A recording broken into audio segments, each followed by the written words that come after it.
Flex ko sa inyo itong ginagamit ko na peeler. So, ito yung ginagamit pambalat ng mga gulay. Dati ay kutsilyo talaga yung ginagamit ko. Pero noong bumili kapatid ko nito, ayan, sinubukan ko itong gamitin. At mas mabilis pa lang matatapos ang trabaho kapag ka-peeler ang ginagamit ko. At ito yung una kong sinubukang gamitan nito ay yung kamote. So, ayan, makikita nyo na mas mabilis na yung pagbabalat ko ng kamote dahil dito sa peeler.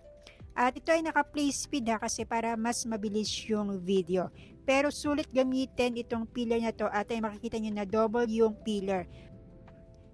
Next naman ay papaya. So, nung time na yan, lulutuin ko ay tinola. So, kung dati gumagamit ako ng kutsilyo kapag nagbabarat ako ng papaya, at ang medyo hassle nga nito dahil sa pag binabaratan ko yung papaya, medyo madulas ito. So, hindi maiwasan na medyo nahihiwa ako.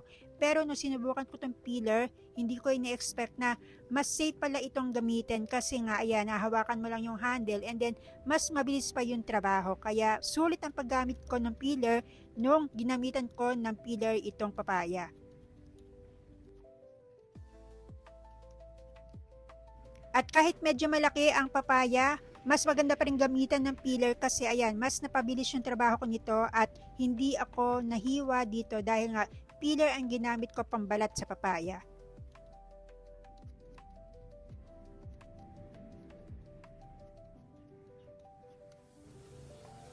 At yan, ilang minuto lang, tapos na ang pagbabalat ko ng papaya. Next naman ay ito, sayote. So, isa rin to sa medyo madulas kapag binabalatan. At ayan, medyo delikado rin kapag kutsilyo ang ginagamit ko. Pero this time, mas safe pa lang gamitin ang peeler at mas mabilis pang mabalatan itong sayote.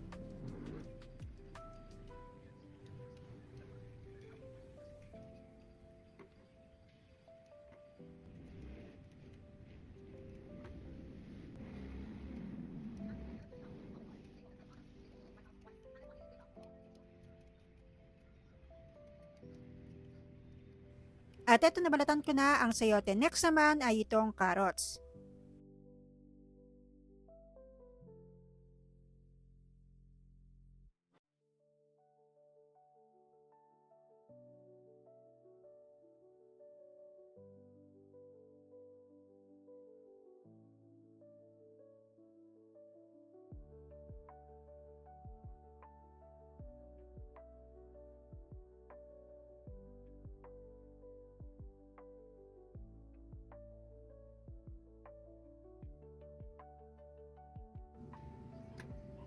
At ayan, nabalatan ko na yung tatlong carrots. Next naman ay ito, balatan natin itong patatas.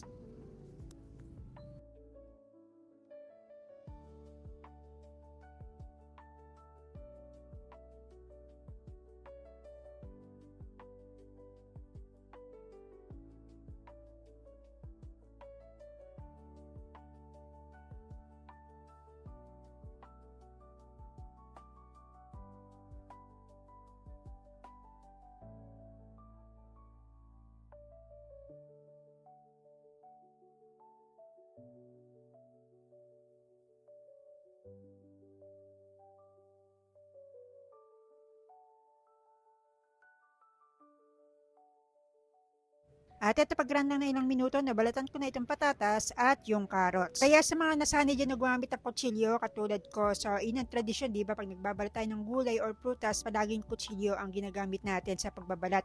Pero hindi ko ina-expect na mas safe palang gamitin itong peeler at mas napapabilis yung trabaho kapag peeler ang ginagamit natin. Ang available na kulay, tatlo, at murang-mura lamang po ito, less than 50 pesos lamang po. Kaya po, para pa maging safe yung pagbabalat yun ng mga gulay o prutas, ito po marirecommend ako sa itong peeler. Double head peeler po ito, kaya po mag-check out na at i-click ang yellow basket.